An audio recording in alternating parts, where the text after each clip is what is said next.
but Go ahead and tell us. I like the way you Pre-prohibition tell. cocktails are things like, there's two versions of the French 75. So one is the French version, which I prefer, which has cognac, simple syrup, and then you shake that, right, with absinthe and bitters, and then you float champagne on top of it. Okay. The I British like that. version has, instead of cognac, they use gin. So I prefer the French version. Okay. But then another pre-prohibition cocktail is the Sazerac, which uses rye. You have to have rye.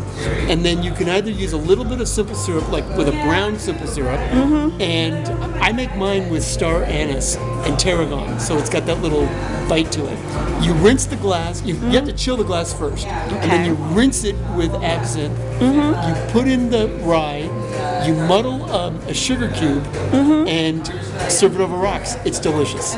May I invite you to be our guest bartender? Oh, I don't know about. Well, for when? I don't want that choice. Yes, you do. But if you do, you have to give me time because I have to make my simple syrups. I Okay. also make a pumpkin drink.